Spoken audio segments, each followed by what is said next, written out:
Je m'appelle Bruno Borion, je suis architecte d'intérieur.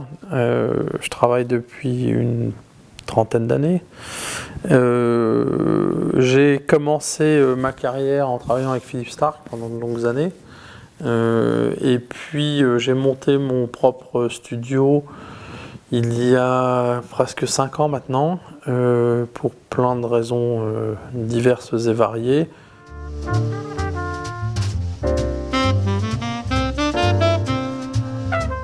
Le seul plus qu'on peut amener à un client, et c'est pour ça qu'il vient nous chercher, c'est d'avoir des idées.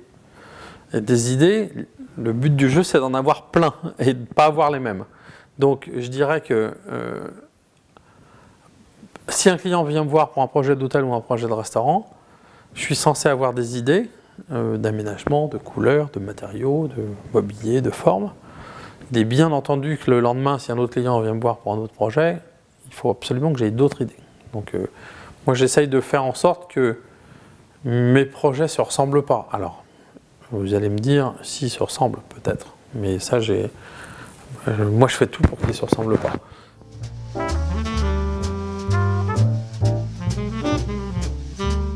Dans les projets de l'année dernière, des 2 dernières années, un restaurant pour Anne-Sophie Pic à Paris, qui s'appelle la Dame de Pic, qui se trouve rue du Louvre. Un restaurant assez connu qui se trouve dans le bois de Boulogne, qui s'appelle le Chalet des Îles. Et un concept de restaurant dans le Marais pour un client qui s'appelle Nicolas Châtonnier. Et le restaurant s'appelant La Table Ronde. Donc ça, on va dire que c'est les derniers grands projets qu'on a fait ici à l'agence.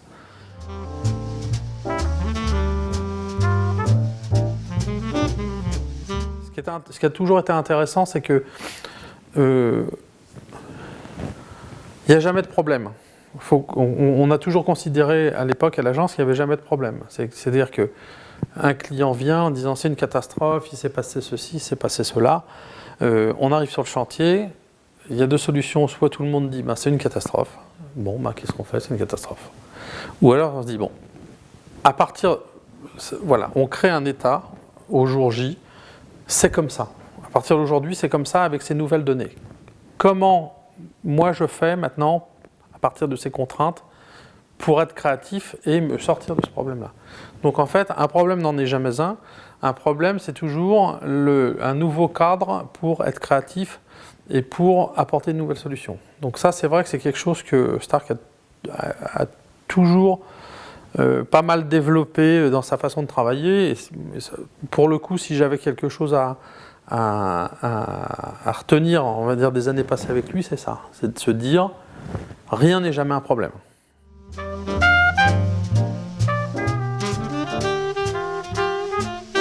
Moi, je continue à penser qu'il faut faire d'abord marcher son cerveau avant de se servir d'un outil. Si en plus de ça, on sait se servir d'un outil puissant comme l'ordinateur, tant mieux. Mais le principal, c'est d'avoir des idées. Gaston Bachelard disait, en parlant des grandes découvertes scientifiques, que les grandes découvertes scientifiques, avant d'avoir été des découvertes scientifiques, ça a été des rêves. Donc ça, on peut l'appliquer à tout. C'est-à-dire qu'un beau projet, avant d'avoir été des formules mathématiques sur un ordinateur, il a d'abord été rêvé par quelqu'un. Il n'a pas été rêvé par l'ordinateur. Donc, je dirais que voilà, faut apprendre à rêver, quoi. Enfin, en tout cas, faut pas apprendre, faut continuer à rêver.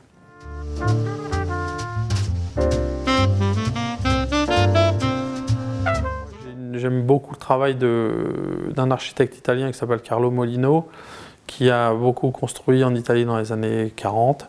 Il a dû mourir dans les années 70, quelque chose comme ça.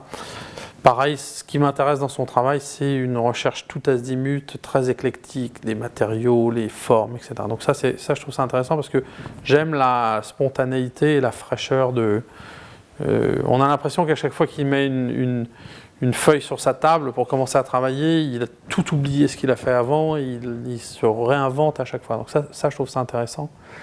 J'aime bien un architecte américain qui est mort il y a quelques années, qui s'appelait Maurice Lapidus, qui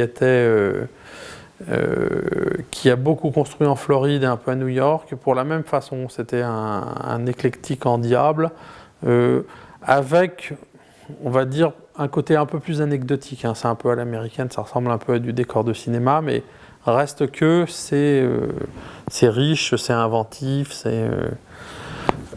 après, dans mes contemporains, je suis assez... j'aime beaucoup le travail de Patrick Join, pour plusieurs raisons. C'est parce que d'une, je le connais, j'ai travaillé avec lui à une époque et que c'est quelqu'un de talentueux et de sympathique. Et surtout, ce que j'ai toujours trouvé bien chez lui, c'est que c'est quelqu'un qui n'avait pas fait d'études d'architecture intérieure, et qui est venu à l'architecture intérieure, on va dire un peu par hasard, et le fait qu'il n'ait pas été formaté par une école fait qu'il a parfois fait des projets maladroits, on va dire, mais reste que ceux qu'il a fait qui n'étaient pas maladroits, ils étaient bien supérieurs à ce que n'importe qui d'autre faisait à l'époque. Donc à ce titre-là, moi je le mets parmi les très bons architectes d'intérieur français.